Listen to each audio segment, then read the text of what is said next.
வெட்கத்திலிருந்து கீர்த்தி அடைய போகிறீர்கள். From shame you are going to see exaltation.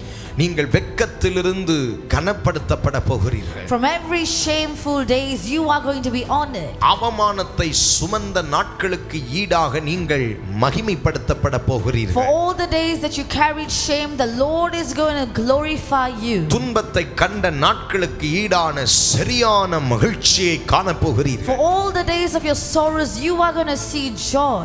கடந்த வருஷங்களிலே நீங்கள் அனுபவித்ததான எல்லா நிந்தனைகள், அவமானங்கள், போராட்டங்களுக்கு ஈடாக இவ்வருஷத்தில் ஆண்டவர் நம்மை மேன்மையும் கனமும் மகிமையும் படுத்த போகிறேன் என்று வாக்கு கொடுத்திருக்கிறார். The Lord has given us a promise that for all the shame, pain, sorrow and persecution you face, நான் உன்னை கனப்படுத்த போகிறேன்.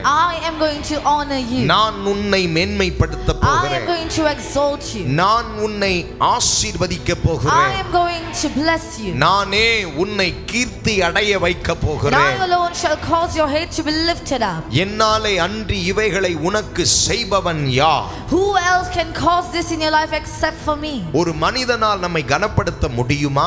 Can man glorify us? ஒரு மனிதனால் நமக்கு கீர்த்தியை கொண்டு வர Can முடியுமா? man bring exaltation to ஒரு us? மனிதனால் நம்மை மேன்மைப்படுத்த முடியுமா? Can a man bring us up?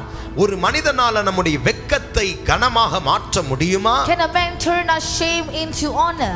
தேவனாலே மாத்திரமே அது ஆகும். Except for God. கர்த்தர் சொல்லுகிற தூது, நீங்கள் என்றென்றைக்கும் சதா காலங்களிலும் இனி வெட்கப்படாமல் கலங்காமல் இருப்பீர்கள்.